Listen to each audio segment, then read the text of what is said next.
السلام علیکم ورحمۃ اللہ وبرکاتہ۔ اس کلاس میں میں آپ کو مرکب اضافی جو ہے وہ اچھے سے بتانے والا ہوں۔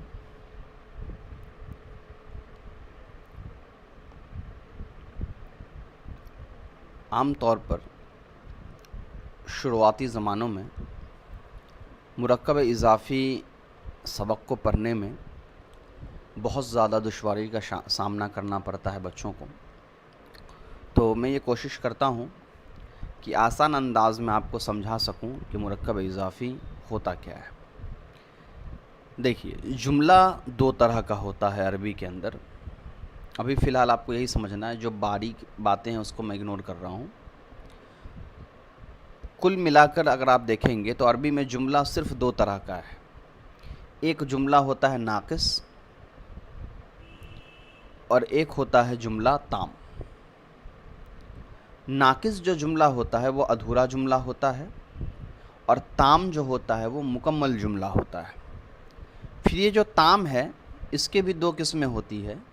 ایک کہلاتا ہے جملہ اسمیہ، یعنی وہ جملہ جو اسم سے شروع ہوتا ہے۔ ایک کہلاتا ہے جملہ فعلیہ، وہ جملہ جو فعل سے شروع ہوتا ہے۔ تو یہ مرکب تام کی قسمیں، یعنی جملے اسمیہ اور جملے فعلیہ، یہ دونوں مکمل جملہ بنیں گے کیونکہ یہ مرکب تام کی قسمیں ہیں۔ اب جو ناقص ہے اس کی بھی دو قسمیں ہیں، ہے تو بہت ساری لیکن مشہور دو ہی ہیں۔ ایک ہے مرکب اضافی اور ایک ہے مرکب توصیفی۔ تو مرکب اضافی میں فی الحال ابھی آپ کو بتاتا ہوں، مرکب توصیفی اور دوسرے جو جملے ہیں اس کو انشاءاللہ کبھی اور موقع ملا تو میں آپ کو سمجھا دوں گا۔ چلیے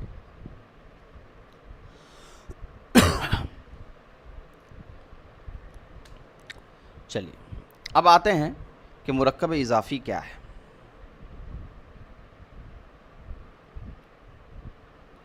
تو مرکب اضافی جملے ناقص کی ایک قسم ہے جس کے اندر دو جز ہوتے ہیں۔ ایک کہلاتا ہے مضاف اور ایک جز کہلاتا ہے مضاف الیہ۔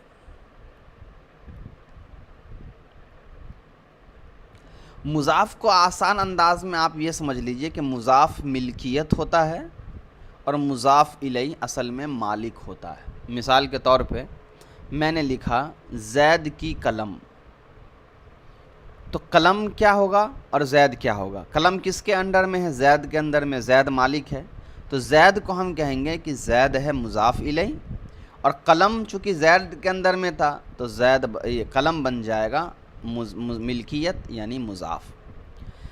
آسان انداز میں مضاف مضاف الیہ کو آپ ایسے ہی یاد رکھیے کہ مضاف کہتے ہیں ملکیت کو، سامان کو، کوئی بھی چیز جو کسی کے انڈر میں ہو، اور مضاف الیہ کہتے ہیں اس کو جس کے انڈر میں وہ سامان ہوتا ہے یا وہ چیز ہوتی ہے۔ اب مضاف مضاف الیہ کے کچھ اصول ہیں۔ پہلا، مضاف مضاف الیہ ہمیشہ ساتھ میں آتے ہیں۔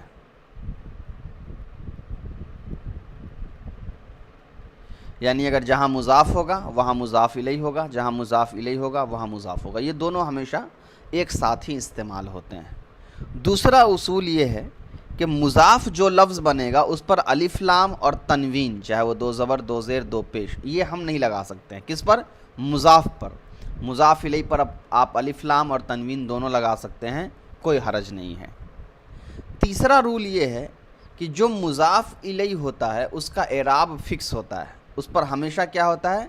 زیر ہوتا ہے۔ یہ تین باتیں صرف آپ کو مضاف مضاف الیہ کے سلسلے میں یاد رکھنی ہے۔ پہلا، مضاف جو ہوتا ہے وہ پہلے آتا ہے، مضاف بعد میں آتا ہے، لیکن وہ دونوں ایک ساتھ ہی استعمال ہوں گے۔ مضاف پر الف لام تنوین نہیں آ سکتا ہے، مضاف الیہ پر دونوں آ سکتا ہے، کوئی حرج نہیں ہے۔ اور مضاف الیہ کا اعراب ہمیشہ زیر کے ساتھ ہوتا ہے۔ مضاف پر زبر زیر پیش کچھ بھی لگا سکتے ہیں آپ، لیکن جو مضاف الیہ ہوگا اس پر آپ ہمیشہ زیر رکھیں گے۔ ایک چیز جو میں نے ابھی آپ کو بتائی کہ مضاف جو ہے الیہ پر آپ الف لام اور تنوین دونوں لگا سکتے ہیں، اس کا مطلب یہ نہیں ہے کہ ایک ہی وقت میں الف لام اور تنوین دونوں لگا سکتے ہیں۔ عربی میں کسی لفظ پر یا تو آپ تنوین لگائیں گے یا آپ الف لام لگائیں گے۔ آپ الف لام اور تنوین دونوں نہیں لگا سکتے، یہ غلط ہو جائے گا۔ چلیے ایک مثال میں لکھتا ہوں، آپ دیکھیے، قلم زیدن۔ اب میں آپ سے پوچھوں اس میں مضاف کون ہے، مضاف الیہ کون ہے؟ بڑا آسانی سے آپ بتا سکتے ہیں، مضاف پہلے آتا ہے، مضاف پر الف لام اور تنوین نہیں ہوتا ہے۔ عربی زبان کی ایک خاصیت یہ ہے کہ عربی زبان میں بے وجہ آپ کسی بھی لفظ پہ تنوین یا الف لام نہیں ہٹا سکتے ہیں، یا تو آپ تنوین دیجئے یا آپ الف لام دیجئے۔ مضافی ایک وجہ ہے کہ وہاں پر نہ الف لام لگا سکتے ہیں نہ تنوین لگا سکتے ہیں، تو اس سے بھی ہم پہچان جاتے ہیں کہ یہ مضاف ہے۔ اور زیدین آپ کا ہو جائے گا مضاف الیہ، اس لیے کہ یہ بعد میں آیا ہے اور اس پر زیر ہے۔ تو عربی زبان میں زیر دو وجہ سے کسی بھی لفظ پر آتا ہے، ایک حرف جر ہونے کی وجہ سے یا دوسرا مضاف الیہ ہونے کی وجہ سے۔ تو قلم زیدن مضاف الیہ ہو گیا۔ اب ایک چیز دیکھیے، اردو میں، عربی میں آپ نے مضاف پہلے لکھا اور مضاف الیہ بعد میں لکھا، اردو میں الٹا ہو جائے گا۔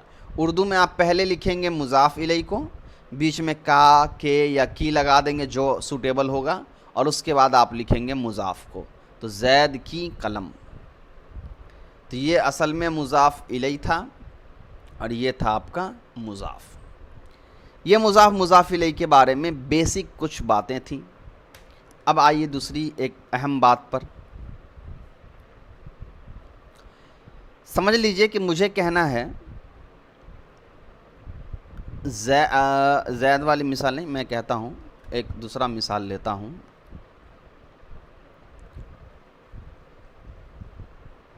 بھارت کے ایک مسلمان،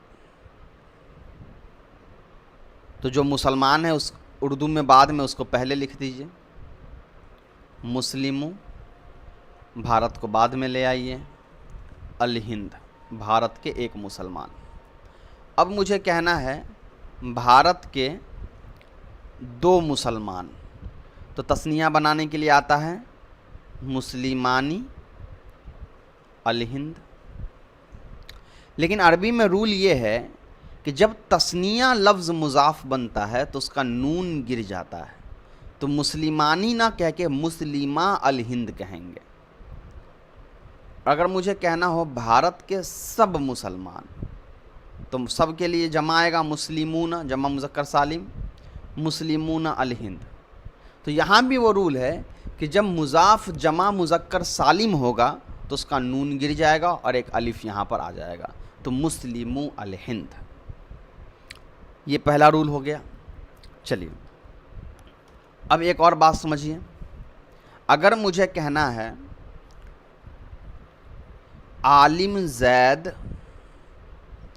کی ایک قلم،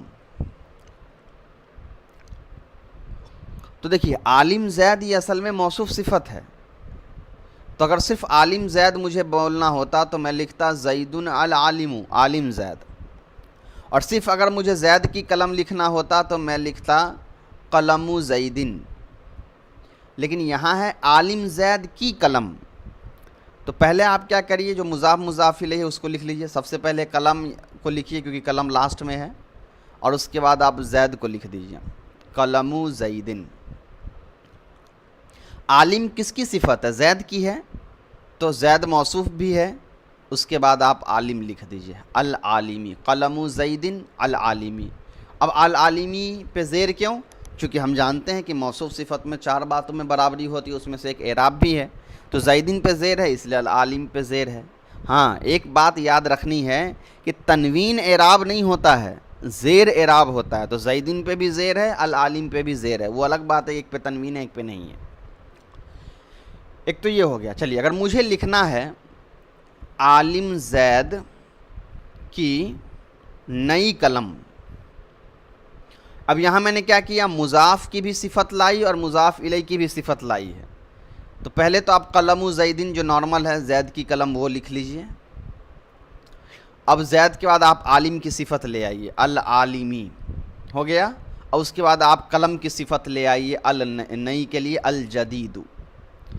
الجدید پہ پیش کیوں ہیں؟ کیونکہ قلم پر پیش ہے، تو یہ قلم مضاف بھی ہے اور موصوف بھی ہے، زیدن مضاف الیہ بھی ہے موصوف بھی ہے، العالم زید کی صفت ہے اور الجدید یہ قلم کی صفت ہے۔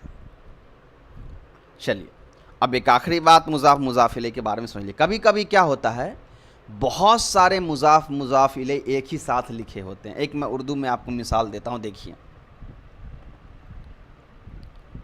زید کے بیٹے کے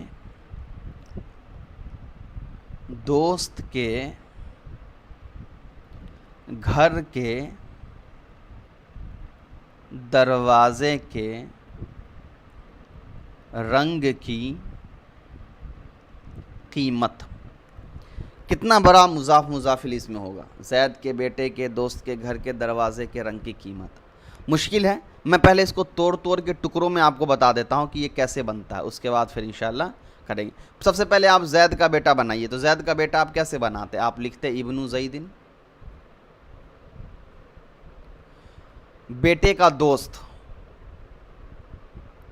صدیق ابن، دوست کا گھر بیت صدیق، گھر کا دروازہ بابو بیتن، دروازے کا رنگ لون بابن، رنگ کی قیمت ثمن لون۔ یہ ایک ایک کر کے میں نے ٹکڑا میں بنا دیا، لیکن مجھے تو پورا سب کا ایک ساتھ بنانا ہے۔ اب بہت سے لوگوں کو یہ مشکل لگتا ہے۔ دیکھیے اس کے بنانے کا بہت آسان طریقہ ہے۔ پہلا طریقہ کیا پتہ ہے؟ جو سب سے لاسٹ میں اردو میں ہے نا، اس کو آپ عربی میں سب سے پہلے لکھیے۔ سب سے لاسٹ میں قیمت ہے، اس کو آپ عربی میں سب سے پہلے لکھیے ثمن۔ اب اس کا الٹا چلتے جائیے، پھر رنگ لکھیے، پھر دروازہ لکھیے، پھر گھر لکھیے، پھر دوست لکھیے، پھر بیٹا لکھیے، پھر زید لکھیے۔ تو زید سب سے فرسٹ میں یہاں پہ اردو میں اس کو سب سے عربی میں اس کو سب سے لاسٹ میں لکھنا ہے۔ پہلے قیمت کے بعد کیا ہے؟ رنگ، تو آپ رنگ لکھ دیجئے اور صرف زیر دیجئے، تنوین نہیں۔ رنگ کے بعد کیا ہے؟ دروازہ، آپ دروازہ لکھ دیجئے۔ دروازے کے بعد کیا ہے؟ گھر، آپ گھر لکھ دیجئے۔ گھر کے بعد ہے دوست، آپ دوست لکھ دیجئے۔ دوست کے بعد ہے بیٹا، آپ بیٹا لکھ دیجئے۔ اور بیٹا کے بعد ہے زید، آپ زید لکھ دیجئے، اور زید پہ آپ تنوین دے دیجئے۔ اب اس کو الٹا کر کے دیکھ لیجئے سیٹ کر رہا ہے کہ نہیں۔ زید کے بیٹے کے دوست کے گھر کے دروازے کے رنگ کی قیمت، ایگزام صحیح ہو گیا۔ اب یہاں آپ ایک چیز غور کریے، یہ لونوں پہ میں نے زیر دیا ہے لیکن تنوین نہیں دیا، تو الف لام بھی نہیں ہے، تنوین بھی نہیں، تو مضاف جیسا ہو گیا بالکل۔ ثمنو یہ اصل مضاف ہے اور زیدن یہ اصل مضاف الیہ ہے، ٹھیک ہے۔ اس کے بعد جتنے بھی لفظ یہاں پہ دیکھ رہے ہیں لون، یہ مضاف الیہ بھی بن رہا ہے ثمنو کا، لیکن یہ مضاف بھی بن رہا ہے باب کا۔ یہ باب بھی وہی بن رہا ہے، یہ باب مضاف الیہ بن رہا ہے لون کا، اور مضاف بن رہا ہے بیت کا۔ پھر یہ بیت جو ہے یہ مضاف الیہ بن رہا ہے باب کا، اور صدیق کا مضاف بن رہا ہے۔ پھر صدیق مضاف الیہ بن رہا ہے بیت کا، اور مضاف بن رہا ہے ابن کا۔ پھر یہ ابن مضاف الیہ بن رہا ہے صدیق کا، اور مضاف بن رہا ہے زید کا۔ تو اسی لیے یہاں پر کیا ہوا؟ ملٹیپل مضاف مضاف الیہ ایک ساتھ جو ہے وہ آ گئے۔ اتنی باتیں اگر آپ مضاف مضاف الیہ کے بارے میں یاد رکھتے ہیں، آپ کو مضاف الیہ میں پھر کبھی کوئی دقت نہیں ہوگی۔ ایک چیز چھوٹی سی اور ایک بات سمجھ لیجئے، کبھی کبھی کیا ہوتا ہے کہ مضاف الیہ ضمیر کی طرح استعمال ہوتا ہے۔ جیسے آپ مان لیجئے کہتے ہیں کتاب زیدن، تو آپ کہتے ہیں زید کی کتاب، ہے نا۔ اب اگر مجھے کہنا ہے اس کی کتاب، یعنی مان لیجئے زید کا ذکر پہلے ہو چکا ہے اور مجھے دوبارہ زید نہیں لکھنا ہے، تو میں کیا کہوں گا؟ کتابو ہو، تو یہاں ضمیر جو ہے یہ کیا ہو گیا؟ مضاف الیہ بن گیا، اس کی کتاب۔ کبھی کبھی کیا ہوتا ہے ایک ہی مضاف الیہ کے دو مضاف ہوتے ہیں۔ مثال کے طور پہ دیکھیے، زید کی قلم اور اس کی کتاب، تو یہاں زید کا قلم بھی ہے، زید کا کتاب بھی ہے۔ تو ایک طریقہ لکھنے کا کیا ہے؟ آپ لکھیے ایسے قلم زیدن و کتاب زیدن، لیکن یہ جملہ صحیح نہیں ہوگا، اس لیے کہ عربی میں ایک ہی لفظ کو بار بار دہرایا نہیں جاتا ہے۔ تو دوسرا ایک طریقہ یہ ہے کہ آپ لکھیے قلم زیدن و کتابہ، اس کی کتاب، دوبارہ زید مت لائیے، زید کی جگہ ضمیر لے آئیے، یہ ضمیر ریٹرن کر جائے گا زید کی طرف، تو یہ ہو جائے گا مرجع۔ چلیے، امید ہے کہ اتنی باتیں آپ سمجھ گئے ہوں گے، باقی چیزیں انشاءاللہ اگلے کلاس میں کریں گے۔ السلام علیکم ورحمۃ اللہ وبرکاتہ۔